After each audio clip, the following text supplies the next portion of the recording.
name's Imad Ahmed. I'm the Marketing Director at Walk. And today we're going to look back to basics on planning and strategy. And delighted to have John Griffiths join us today. He's the founder of Planning Above and Beyond. In a moment, John's going to look at things such as customer response, the role of advertising, what the future may look like, and how you can adapt your skills accordingly as well. For those of you who don't know Walk, and thankfully we've got quite a few clients on the line at the moment, we are an advertising, marketing and media intelligence service. We host tens of thousands of pieces of content on advertising, marketing and media, and that includes 9,000 pieces on account planning and strategy, which is the topic of today's webinar. And we help our clients find out what's worked, how it's worked, and crucially the evidence behind that. So if you are a client, the good news is that you have access to all of this already. If you're not a client, please do go on to walk.com, search for things like account planning or account strategy, and see what you can find. If you want to speak with one of the team, there's a link that you'll see on the screen to take a demo. And what we often find as well is that some people aren't quite sure whether they subscribe or not, but there is a do I subscribe button on the site that you'll find that can help you with that too. During the course of the webinar, if you do have any questions, and we would encourage that, you can post them in the side panel, which you'll see on the GoToWebinar screen. And we'll have hopefully a few minutes at the end to pose some questions to John for him to answer. You can also tweet as well using the hashtag WalkWebinar as well. A point that people often ask about in terms of recordings, we will be recording this webinar and we are sending a link of that out to all registrants over the next week or so, so not to worry about that. But for now, I'll hand over to John. Thanks very much, Imad. Well, I'm delighted to be able to be asked to talk about one of my favourite topics, which is account planning. I'm going to look at the founding ideas of account planning and to go back to the very beginning to find out what may have got lost in translation. But I also want to talk about where account planning is going. And we've got time for a Q&A afterwards, so please get those questions ready. Now, 2018 is going to be a big year. It's the 50th anniversary since Stephen King set up account planning at J. Walter Thompson, and Bose Massimi Pollitt opened its doors with an account planning department. Stanley Pollitt borrowed the account planning name from J. Walter Thompson. So now that you know that it's going to be a big year, how are you going to celebrate it? One way is for us to look back at the original ideas which led to account planning in the first place, and also to look forward to the forces shaping account planning in the future. So, a little bit about us. You won't hear Tracy Follow's dulcet tones today, but she put together the second part of the webinar about the future of account planning. I should explain that she was doing a webinar for Richard Branson and Virgin in the small hours last night, so she's still in recovery. But she was doing that because she is now a professional futurist. So she has in past lives been the Chief Strategy Officer of J. Walter Thompson, out of Code, that's head of their planning department, and a past chair of the account planning group in London. My name is John Griffiths. I've been a planner for many years, although I hasten to say that I got my first job as an account planner in the mid-1980s, just in case you think I was around at the beginnings of account planning. I wasn't even 10 years old, give me a break. And when I was starting out, many of these first planners were still around and were my heroes and role models. If you want to search for stuff that I've done on Walk, by all means, search for John Griffiths on Walk and you'll find. Someone did this for me recently and I was actually quite surprised how much was on there, so have a go, cheer me up. Tracy and I collaborated together to interview many of the first planners, and out of that collaboration came 98% Pure Potato, a book that tells the story of how account planning began by letting those who actually did the job from day one tell it in their own words. So the next question is, why 98% Pure Potato? This is a question I always get asked. Why is it called 98% Pure Potato? So I'll save you asking it in the Q&A. Okay, here's the answer. It's the Martian campaign for Smash Artificial Mashed Potato. It was one of the first campaigns that planners ever worked on, and it's one of the best known and most loved ads of all time in the UK, according to these strange opinion polls. They run from time to time. And this campaign ran for years. And one of the jokes in the ads is that smashed potato is 98% pure potato. Now, we thought it caught the spirit of account planning, the idea of making something right-ish.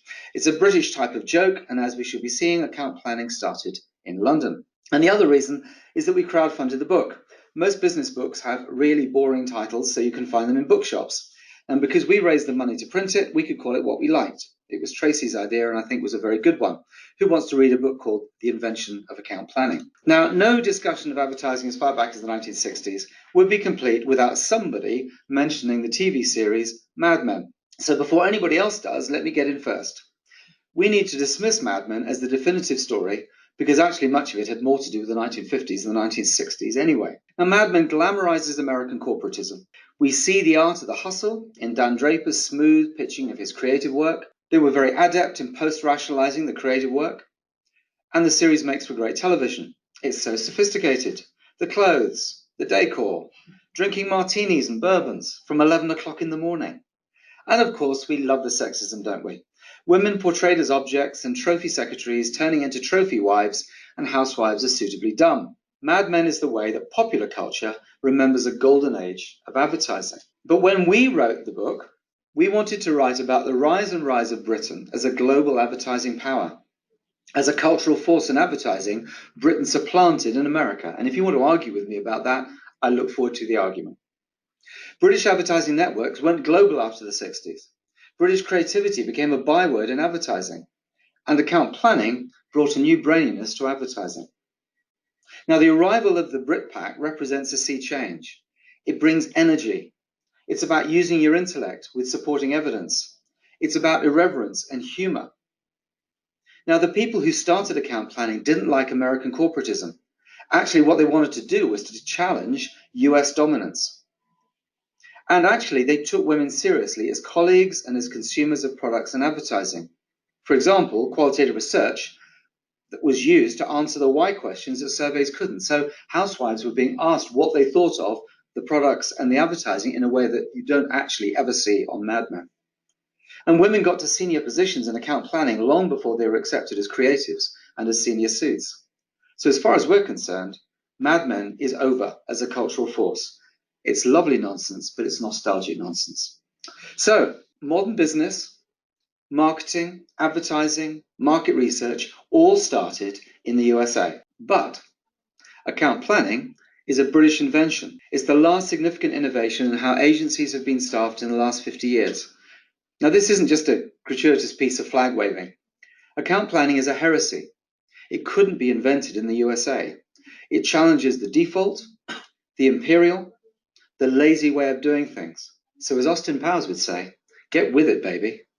So what we're going to be doing in the next two sections is looking back and looking forward. We want to look back and forwards, back because a lot has changed since the 1960s. Advertising has changed, the business model has changed, but planning still survives. And if numbers are anything to go by, it has flourished. To share some of the core truths that planning brought into the spotlight, which we believe are still important, but some of the most important truths, we think, have been forgotten. But then when I put on Tracy's futurist hat, we're also going to look forward to ask where planning is going. So let me start with probably one of the most key things that led to the start of account planning, and it's really important. Account planning started as a rebellion. The prevailing culture of pre-testing did not match the way that intellectuals like Stephen King and Stanley Pollitt and the academic Andrew Ehrenberg saw advertising working. They hated what was called at the time scientific advertising, which is why the two questions, which we're going to come back to in a few minutes, were these. How will people respond to the advertising rather than what we want to say to them? And secondly, what is the role of the advertising? How do we expect it to work? Now, we're in an age of monopoly, with the majority of advertising budgets being spent online, and 90% of online spending, I'm told, going through Google and Facebook. And these two questions are not being asked anymore. And they need to be. How does a digital ad do its magic? Hello Google, hello Facebook, hello Twitter, hello Instagram, and please don't answer by clicking, because advertising deserves a whole lot better than that. Tracy and I would argue that the conditions which led to the rebellion that became account planning are exactly the same now. Scientific advertising is back, and it needs to be challenged. Now, planning from the start was an intellectual activity. You have no idea how clever they were supposed to be. We were told that all the first graduates were recruited from Oxford or Cambridge. It wasn't true, actually, but the braininess of planners has been there right from the start. Paul Felvrick, who was one of our most distinguished planners and was interviewed for the book, He wouldn't have got into the Burrs Massimi Pollitt planning department as a planner because a graduate trainee needed to have A-level maths as a minimum, which he didn't have. But it didn't stop him becoming one of our best planners because he came in account management, nearly got fired and got sideways transferred, and that's how he got in. Now, the Oxbridge tutorial format, where one or two students present a paper to a tutor who critiques and sharpens their work, that was the way the first planners worked. A collegiate way of working, arguing about how an ad was working and how people were consuming the advertising. It was about debate and persuasion inside the agency. I've also included a picture, a Star Trek picture of Data kissing an alien, because it's a reminder of how far the geeks have come into the mainstream. And what I want to talk about here really is the things which have made planning so enduring. You see, it came from two very different founders and two very different agencies. One of the reasons for the stability and development of planning ideas is that the agencies were so different and they were led by two very different people.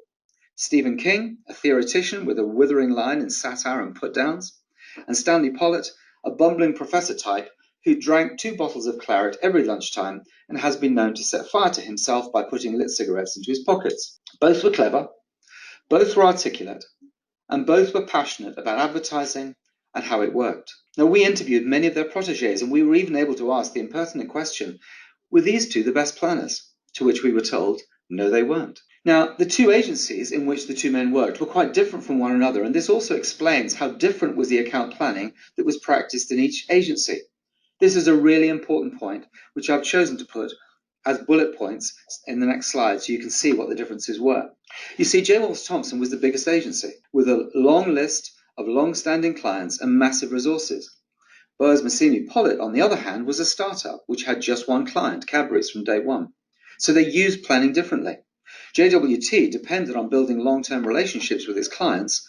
BMP needed to win pitches, lots of them. To get noticed, BMP needed to do breakthrough advertising, which got noticed and which got them on more pitch lists and led to clients increasing their budgets. JWT, on the other hand, needed to persuade its clients of the long-term effects of campaigns which built brands. And as the number one agency, JWT offered a whole suite of marketing services. BMP, being much smaller, focused on being an advertising specialist. Stephen King famously described the difference between the two agencies as grand strategists versus ad tweakers. It wasn't a fair comparison, and it still annoys BMP planners today, but it's a measure of how different the agencies were. Actually, planning needs to be both strategy and execution, but we'll come back to this. There has been a standoff between the two agencies, and one of the reasons why we wrote the book was to explore the differences and to talk about what made the planning at Burrs Massimi Pollitt and J. Walter Thompson special in each agency. And then I want to go on to talk about the godfathers of planning. And these two are very important. John Webster uses the learnings from research to shape his creative concepts. Jeremy Bullmore wasn't the only creative leader at J. Walter Thompson, but he worked particularly closely with Stephen King. He was even called his twin.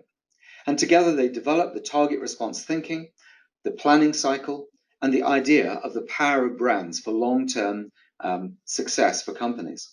And it's a reminder that without supportive creative leadership, account planning cannot survive in an agency.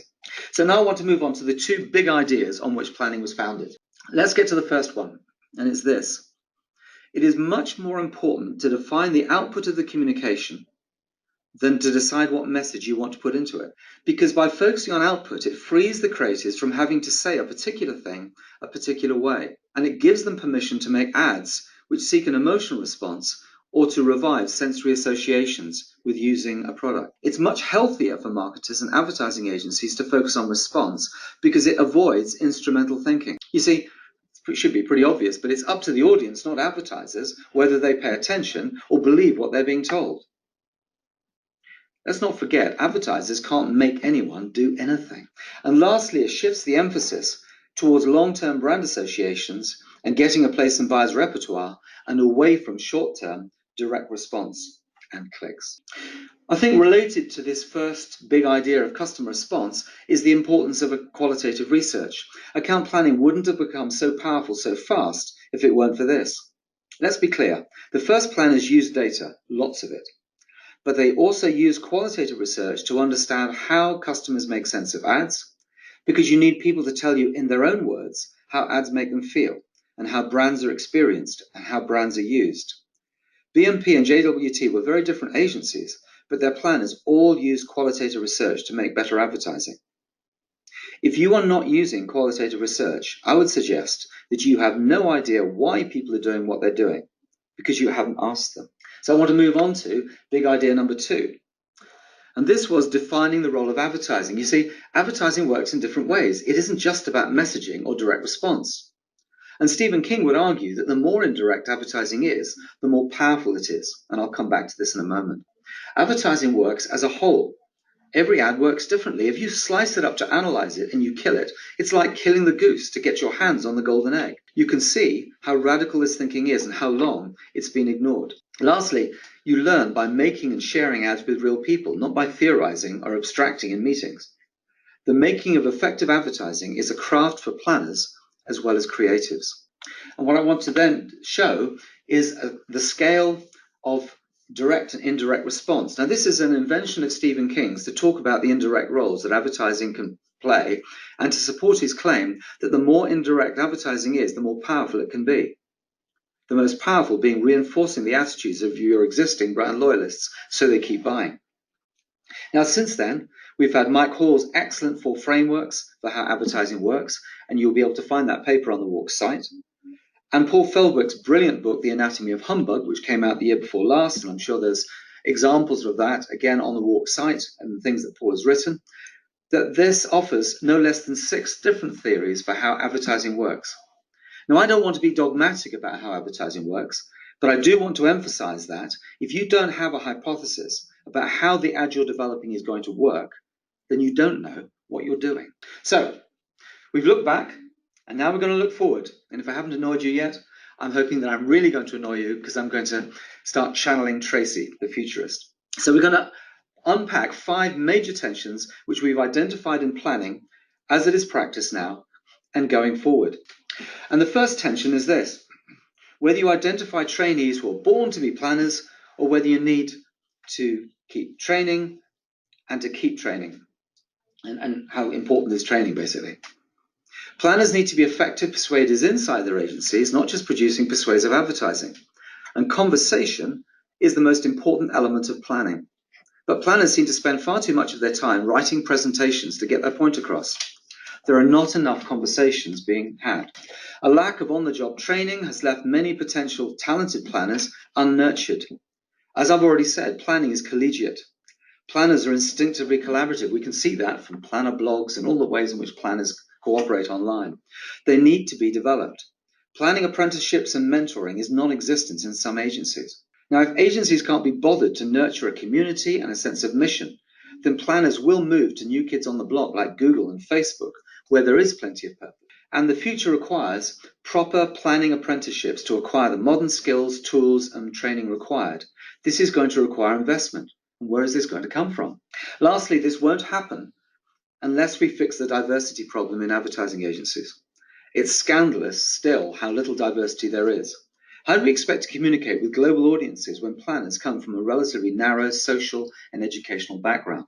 So the next tension I want to focus on is about the food chain. Do we move up it or down it? Well, agencies and their planners have moved downstream. That's a fact. And the more planners have multiplied in agencies, the more their work is given away as added value and not even charged for by agencies. Given that planners are so valued by clients, this is insane. The whole situation has been exacerbated by social media and real-time messaging. Communications has become muddled with brand communications. And as a consequence, brand stewardship is already moving back into client departments and up into management consultancies. And that leaves agencies with what's left, executing communications that are tactical. Why do you think that consultancies are busy buying up creative digital shops and employing some of the big beasts of traditional advertising? It's because that's where the value is, and that's where it is being given away. Agencies should be very worried as more talent is drawn to the consultants and being drawn to innovation offerings and away from the agencies' creative offering. And then we come to the issues of briefing for creative work. What exactly we're briefing and how that process works. Since digital started to disrupt agencies, briefings have become increasingly about efficiency, working fast and avoiding rebriefing. There's little space for experimentation, nor enough time to consider, can we make that ad a more creative ad? Can we make it more effective? Note that this is different from asking, can we get the ad through pre-testing research? Now, this has been exacerbated by media agencies and media platforms who are taking a more strategic role in determining how clients spend their money. It has been an uphill struggle for creative planners to make the case for long-term brand building and a longer-term perspective on effectiveness, despite the wonderful work which has been done by IPA and IPA Effectiveness Awards. Because one of the most useful things advertising can do is to build long-term brand value. Will this change? Well, possibly now that media agencies are having to look at their practices, now that successive media fraud and metric scandals have forced clients to demand more transparency. Media is going back to being recognized as the tactic rather than strategy that it really is. And there's an important job to train clients to know what to look for and what to brief for. And we would suggest that that seems to us to be the most important job that planners should be doing. And the next tension is the human and technology one. Sadly, the very idea of the primacy of how people respond to communications rather than click, like, or tweet seems to be ignored by just about everybody. There's so much poor quality media, so much poor quality messaging in the digital world. We see behavioral targeting as the best example of how to ignore how you want your consumer to respond as long as you push the message onto them. There's a growing frustration with advertising. People like advertising less and less. And we used to have a value, which is people like the ads more than the program. This is a big opportunity for planners in the 21st century to constantly remind us of the consumer's worldview and understanding them as human beings and not click farms. What we call emergent planning in the book has deposed deliberate planning. But perhaps there is something about deliberate planning that is more thoughtful about the role of and the responsibility to the consumer, which puts the consumer back in the center and not simply as someone we're trying to get a reaction out of. And the real danger is that emergent planning is something that management consultancies can do very well. So again, look out, because that's where the next threat will come from. And the final tension that we want to talk about is this distinction between consultancy and culture. Planning was never intended to be a process, but a way of thinking and asking deep questions to make better advertising. Planners were supposed to think. They were supposed to enable thinking in the whole agency, not just bottle it in a single department and turn themselves into ivory towers of addy geekiness. The danger about planning as a consultancy is that it can be bought by the hour, by clients as well as agencies. As we move from the age of the combustion engine to the electric motor, the kind that have no moving parts, you could use this as a metaphor that planning used to be the lubricant, the oil that got everywhere, that made flow possible. That's why planning culture matters. Otherwise, we're just one place ahead on the assembly line next to the creative department. And Tracy commented that this is very much in your court if you're a planner who works inside an advertising agency now to define this. Because neither Tracy nor myself are employed inside agencies for the last 2 or 3 years. You can go the consulting route, yes, or you can go the culture route. It could be either. And she makes the point that the future is not defined. It's there for us to co-create. So you have to choose how you want planning to be used inside agencies. So, if you aren't wound up by what we've already said, let's throw the twin hypotheses at you. We've interviewed many people for the book and they divided along these lines. Planning is a global success. They even call planners strategists now. You find them everywhere in every kind of agency. And the second, that planning is a craven failure. It should be closed tomorrow to save money. It makes no visible difference to quality. So, if we look at the arguments in favor, well, it's found all over the world. It's found in every kind of agency. It's found in many different roles.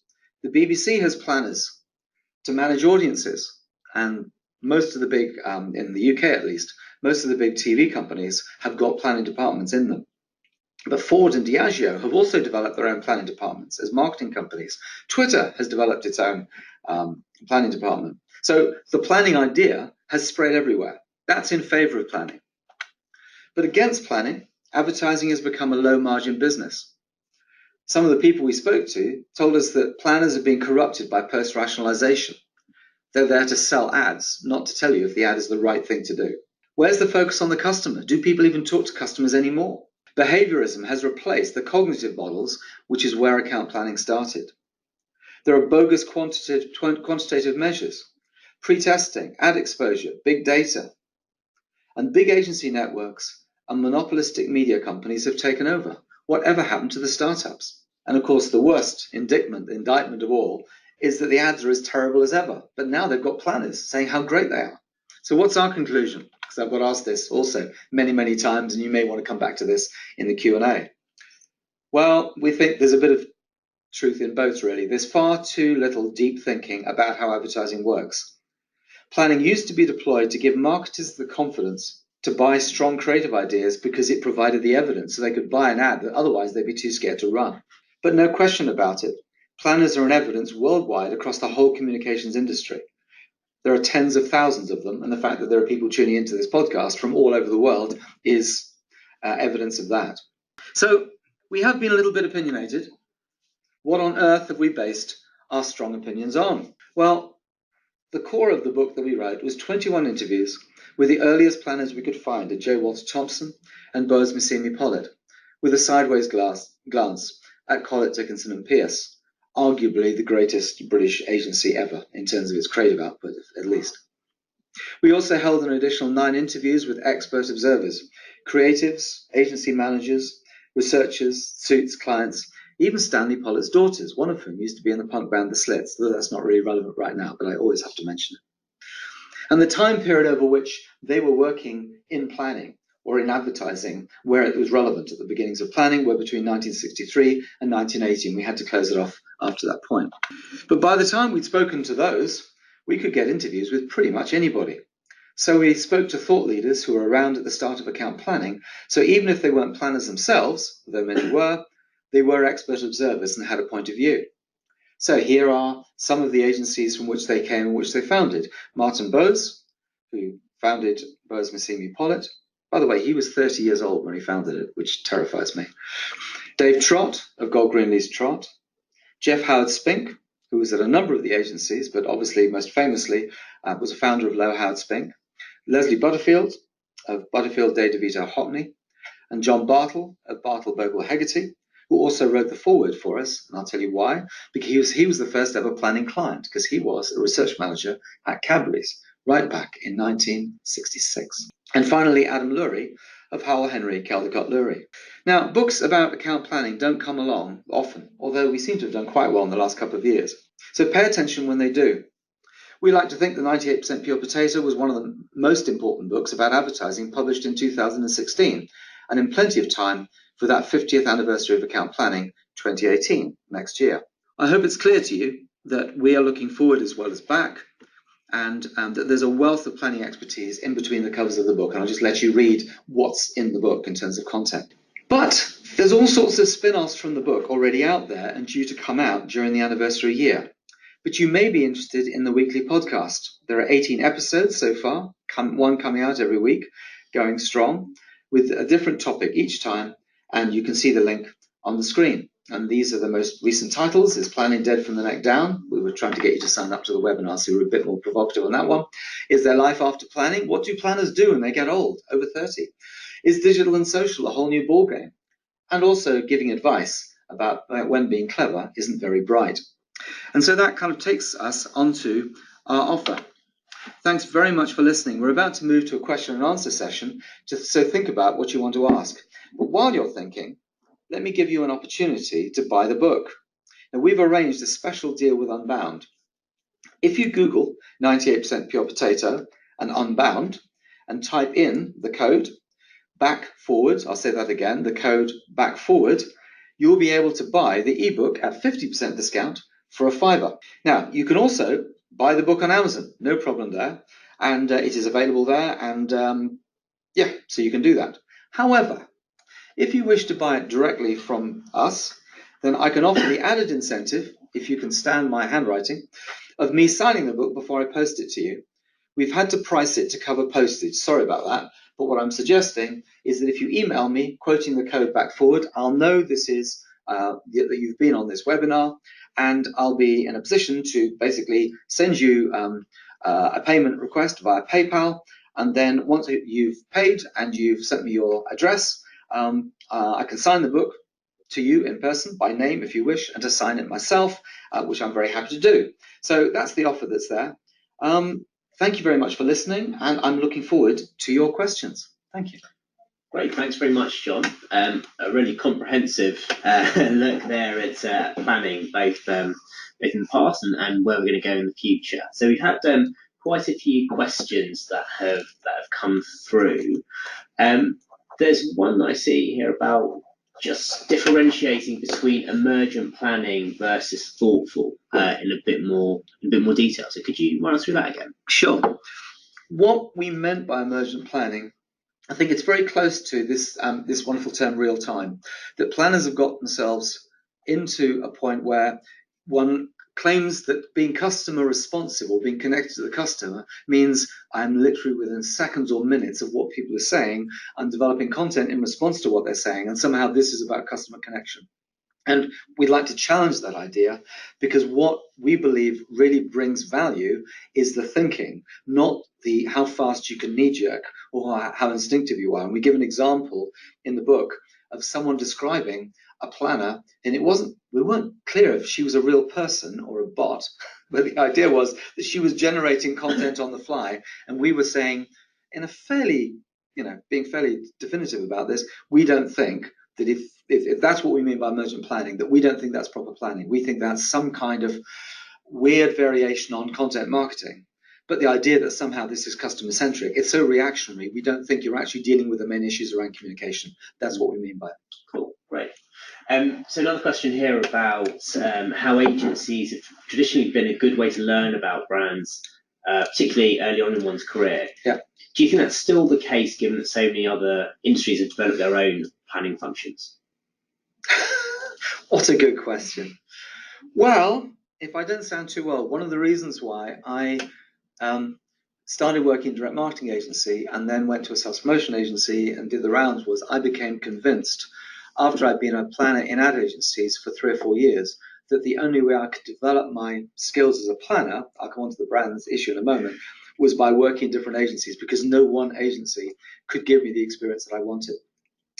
So I think you're right. I think the other point to make is the importance of working client side. What do I know? I've never worked client side. Okay, but Tracy has.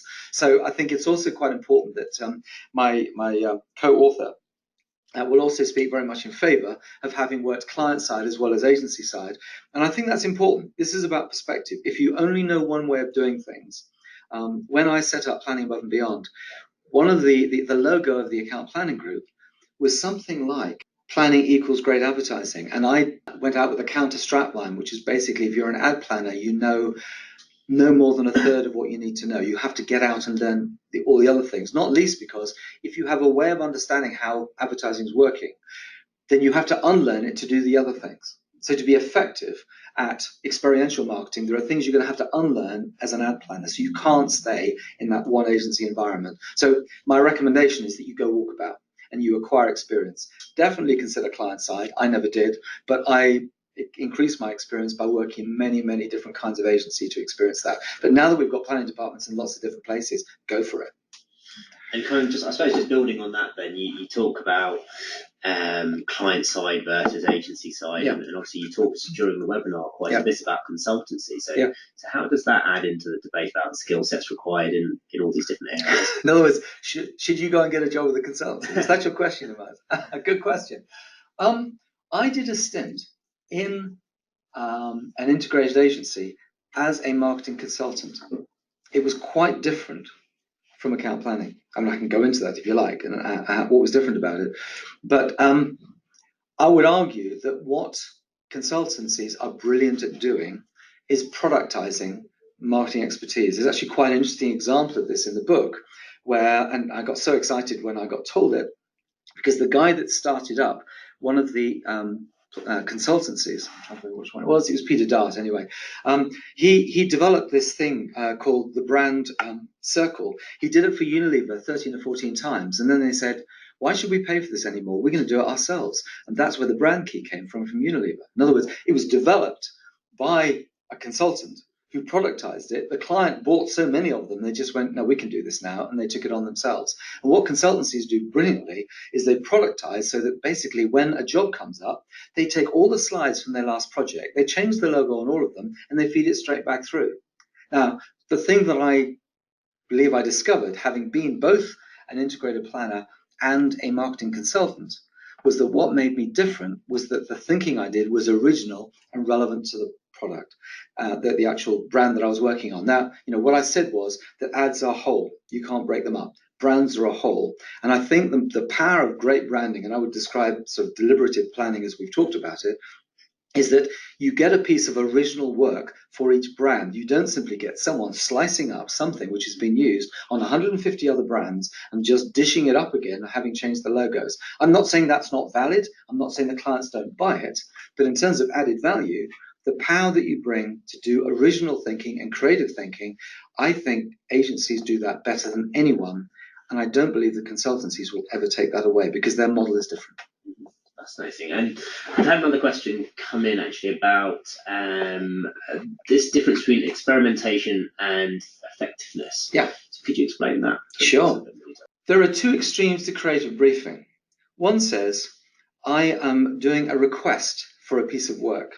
By the way, this even happens in primary schools. If you've got young kids, they do briefs for creative cards, for Christmas cards, I beg your pardon. And they'll write a brief for a Christmas card, they'll execute the Christmas card, and this horrifies me. They then do an evaluation of the effectiveness of that Christmas card. Now that is, to me, where the whole culture has gone, because it's all about procurement, it's all about accountability, short-term thinking, and measurement. Okay? And if you're simply going for efficiency, then you're simply saying, what does the client want? What is going to do the job related to the budget? I don't want to knock that. There's another question, which is, where could we go with this? How wide can we go? And that basically says, what is the most inspirational way that I can brief a piece of work which gives me a big idea? I don't think you can give a creative department 5 hours or even a day to come up with a big idea where you've basically drilled down in an 8-page brief exactly what you want. So you go, yes, I can have that. No, that's not what I asked for. Actually, we need to have open-ended briefs which open things out. Now, we need a mix. We need a mixed economy. Of course we do. The danger is that the cultural factors which are training kids aged 5 to write Christmas cards to a brief are going to produce droids, and frankly, AIs, which write Christmas cards, and people who do write creative briefs and do creative work, which is fully automated. Just as the design industry flipped within about a year from designers doing original work to graduate trainees in large sheds supporting libraries of design work, and suddenly all those guys are out of work. The same thing could happen in advertising if all you're doing is working on procedures, because we'll just have libraries of stuff. We'll put it out there, change the logos, do a little bit of work on skinning and all that sort of thing. I think it's a real risk. And the point that I'm making is that that open-ended brief allows you to come up with a huge idea. Now, the problem with huge ideas is that the client doesn't know if they're going to work. Mark Noor told me a great story where he got briefed once to come up with an idea which had never been done before, and they presented it. And the client said, this is great, but has anyone ever actually done it before? Because I'm not sure about it. Well, you can't have one or the other. You can't have utter originality and then know if it's been done already. And so one of the reasons why planning has been so effective in the past is, and if you look at the great ad campaigns, the reason why the client bought the work was because the planner didn't simply say people like it in a cinema test. They demonstrated its commercial effectiveness even before it had gone out. And to me, that's really important. That's not just about pre-testing. This is about giving the client the confidence that they can buy work which they really have no idea if it's going to do the job. We don't get outside of lager advertising, which has people holding pints and saying, we're hey, and now off we go, until someone can demonstrate that something which doesn't look like a lager ad, and by the way, will test terribly. As in, if you show it to people, ordinary customers will go, that doesn't look like a lager ad, it's terrible. But it takes planning thinking to make something work. And that, to me, is what planning has already done. We all know the stories about Cadbury's Gorilla and how it failed in pre-testing.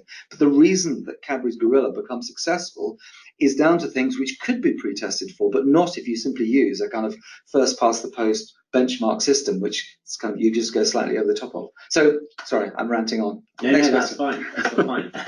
And you actually mentioned in that response a moment ago about technology, AI, and so on.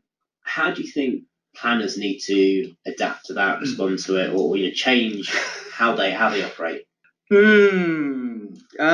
I'm trying to remember the session at the APG at Google last month, which was all about AIs and where robots are going with it. I'm familiar with it because alongside the debates in planning, there's also what's happening in market research, where increasingly surveys are being automated so that when you get the PowerPoint slides burping back into your inbox, no human being has looked at the questionnaire apart from answering it. It's all been preset, and in it goes.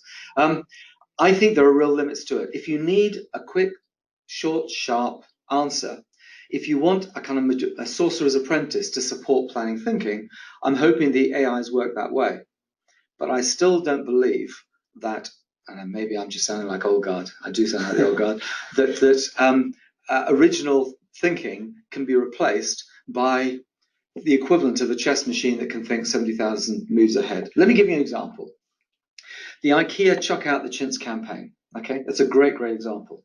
Now, if you set this to an AI, what would it do? You have a segmentation study.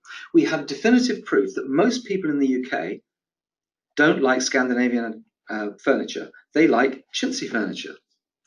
Now, what horrifies me is that they didn't agonize about this for a month, because if they had, they probably wouldn't have done it. They made the decision after, I've been told, one day. They decided that they would tell the whole of the UK population, target audience of everybody, we all know what a terrible idea target audience of everybody is, that they were wrong. Because the insight they work with is that if you criticize someone's taste in furniture, if someone says, oh, you've got that in your house, have you? You change it. And what they did, instead of going for 100% of 25% of the market, they've ended up with 60, 70% of the whole market because they changed the way the market operated. Now, I don't think an AI could do that. An AI couldn't make that jump. Not only that, if you've got clients that only do something when the AI says to do it, no client's going to be brave enough to say the AI says not to do it. Let's just aim at 25%. So my argument is that if people want to go the AI route, I think that someone is going to restart with proper planning thinking, and they're going to take the AIs out. But I'll be happily shouted down on that. But I'll take on an AI anytime, because I think it's creativity and originality which makes a difference. Right, and talking about things like technology and how media's become fragmented and so on. I mean, that's builds a realm of potential specialists as well amongst planners. I mean, where do you stand on the whole specialist versus generalist planner? Again, great question. I think planners have got to be generalists and specialists. That may sound like a complete cop-out. This is why. If you're an ad planner, you need to understand how the media you're working with works. The idea of saying, I just do strategy, I just do target audience, I just do messaging, doesn't work. In other words, if you move an ad planner into an environment, into a digital environment, I think there'll be a disaster. They have to understand how digital works. So in that sense, they have to be a specialist. At the same time, if all you are as a specialist, you're a nightmare, because in effect, you're technique bound. It's as if you're putting everything through the media pipes that you're going through, and you don't understand that there's other ways of doing it. And one of the most exciting things I think about advertising, and we certainly got this from the book, is that I hadn't realized to what extent television was something that people were working out how to use. I mean, television advertising, they're working out how to use it. Planning was going for 2 years before advertising on TV went color. Right, you're working with black and white TV ideas, and then they go color. And then radio comes along. And each time you're having to work out what's going on. I think you need to be a generalist, because the one that drives me crazy is Snapchat. Snapchat as advertising. I mean, how do you use it? How do you use messaging where the whole point is that it disappears within a few seconds? That's the point. But if you only have Snapchat planners that can do Snapchat, then when the next thing comes along, they don't know how to do it. The idea that I'd be sitting round the table with the Instagram planner, the Snapchat planner, the Twitter planner would horrify me, because you need someone that understands how to use Snapchat. Of course you need to have that. But you also need to have someone that understands the limitations, and that Snapchat is not the boundaries of their world. So that's why I'm saying you've got to be a specialist, but you need to be a generalist. And you talked as well during the presentation about the collegiate beginnings of planning and so on. I mean, how do you think in agencies today the different teams should be working better with one another and teaming up in that kind of way? I remember someone looking at me wearily many years ago and saying, "Oh, not that all boring question again about where do planners sit in the agency." No. I'm not having a go, honestly. Someone said to me that not what do the planners have to sit with the other planners, or do they have to sit with the creatives, or do they sit in account groups? And they were saying it because, as far as they were concerned, that was about where the chairs were arranged, and it was an irrelevant question. I think it's a really important question, because really, as we've been saying, the point about planning thinking is that planners need to be stimulated, Okay. So they probably need to be stimulated by one another. But if planners are a little ivory group in the corner, they're not going to stimulate the rest of the agency. So you've somehow got to move between those two extremes. I think I've been the only planner in an agency. I didn't have a problem with it. It's much more fun when you have other planners with you because we're a certain mindset with different kinds of people, all of those. But the point of it is not that planning thinking is done by us, but our job is to make sure whoever's doing the planning thinking around the agency is doing it, and so we're there to inspire people. I can tell you stories of, where I've gone to talk to a creative and they did stuff and I just went, my work is done, you're way ahead of me, I can't compete with that, and that's fine. So I think this issue about where the inspiration happens, I think planners should get inspiration from one another. I think there's a real danger in planning just getting its inspiration because you go running off to an APG do or a fire starters do or wherever else, and you're actually by yourself. The idea of the solitary planner who reads lots of planning books. Okay, this is the other thing which you have to look out for. I don't think planners should be geeks. They shouldn't.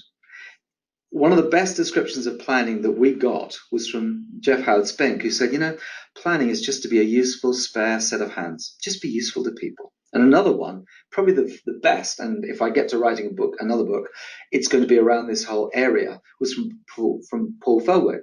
And Paul Felwick says, it's not exactly planning, but the best planners have always done this. Planners are there to improve the quality of the conversation. I think it's a brilliant brief for planning. You're just there to make sure that people think better, listen to each other better, and do better work. That's a brilliant, brilliant way of working. We've had a really interesting question come in about planners or strategies going back to human nature and how sustainable that can be with things like Internet of Things predicting behaviour and so on. So what's your take on that? Do you mean the internet predicting behaviour behaviourally? Yes. Fine. I'm skeptical. I mean, first of all, I am a behaviorist in the sense that I think it's really important to watch what people do and not simply what they say they do. And there is always a pendulum which is swinging backwards and forwards. When I got into the advertising business, the pendulum was very much over the cognitive side. Now it's right over the behavioral side. Let me give you a top tip. It's going to swing back, guys. It has to. We can't do everything through behaviorism. And the amount of behaviorism which we are doing through the internet, let's be clear about this. This is really back to your specialist point, Iman. It's basically saying the reason why planners are behaviorists is because the internet is a behavioral medium. You're working within the limitations of what you've got. That doesn't make it right or the best thing to do. And in fact, it's a huge, huge blind spot. Lots of people are looking at ads online and going, that's crap. And if you don't talk to them, you don't know that because you're only using behavioral measures. So the pendulum will swing back because someone's going to find ways of creating wealth, creating brand value using cognitive means. If you're locked into a behaviorist channel, he generalized, like the whole of the internet, I respectfully suggest that within the next 5 or 10 years, you're going to be stuffed. And that's the problem. The internet is brilliant at behavioral. It's allowed us to do things in behavioral which are beyond wonderful. But behaviorism is never enough because you do not describe people purely by their behavior. And I remember this because when I got into advertising, I went to a college and I studied advertising, and people told me about behaviorism, how terrible it was and how it didn't work. And because the pendulum was busy swinging back away from cognitive, from behaviorism, we heard all the bad things about behaviorism. Then for the next 20 years or so, people told me how terrible cognitive was and how you couldn't trust people in focus groups and how people lied and people just tried to impress you and all of those things. So the only thing you can trust is what people do. No, you need both. And one of the best things, I'll give you an example. Simple example, and I've done it on Tesco in their magazines. You go into someone's living room and you say, tell me what magazines you read. And they'll tell you, and you write it down in order, because they always tell you the magazine that's most important to them, whatever. Then you say, see that pile of magazines that's over in the corner? Can I have a look, please? Then you look at it, and it's, by the way, it's completely different from the list that they've given you. And you write that down in the order from the top to the bottom. And the one they read least frequently is at the bottom of the pile, and the one they read most often or most recently is at the top. And what I'm saying to you is we need both piles of magazines. We need to know the magazine that people exaggerate to present an image of themselves, and we need the magazine they really read, whatever it is, most recently. And the idea of saying, and this is the bit which I think I struggle with more than anything else, it's the one-trick pony, it's the one-shot question. It's that idea of saying, if you do this one thing, it'll give you all the answers. It doesn't. If that was the case, we wouldn't need planning at all. And the great thing about planning is you've got people who can think on their feet, who can say, if I have to be a behaviorist, I go here. If I have to be an anthropologist, I'll go here. If I have to be a semiotician, I'll go here. If I have to listen to what people are saying and do discourse analysis and understand how they're saying it, I'll go here. And by the way, because I am a jack of all trades, I can't do everything, so I need to recognize my limitations and get in specialists to help me, which is beyond my capabilities. I totally get that. But the idea that I simply take one position, get stuck there, and say I can solve every problem from that, I don't believe it. And actually, if that was the case, then frankly, bring in the robots, we're done. Cool. So in a few moments, I'm going to hand over to my colleague Si to show everyone where they can find out some more information on these topics on walk. Before I do, just one final question for you, John. We're coming towards the end of the year. If you had to set a New Year's resolution for planners or strategists about how they work or just thinking kind of more intuitively, I suppose, what piece of advice would you give them? I'm going to sound like I'm plugging my book, and I don't mean to. I would say focus on customer response. Think about what people are actually going to do with what I'm doing. Because let me give you one final thing connected to this.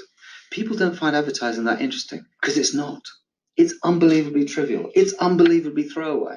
So unless we can treat something as being trivial and marginal and connect with that, the trivia of it and the fact that someone says, our customer journey leads us to go to this site. Yeah, one of about 300 sites I'm going to be on today. And if you ask me in 2 days' time, I couldn't even remember it. Just because you've got that in terms of the breadcrumb list doesn't mean that I'm in any way engaged. So really the point that I'm trying to make is how I think about communications and what I find useful, what moves me, what I actually do with what we make as an industry. That's incredibly important. And I think we've got a massive distortion filter on. And your job in 2018 is to get rid of that distortion filter and do your best, because the whole agency, the whole industry has got a distortion filter on it. And our job is to tell the truth and to get that filter off as best we can. So the first place to start is with yourself. Great stuff. Thank you very much, John. I'm going to hand over to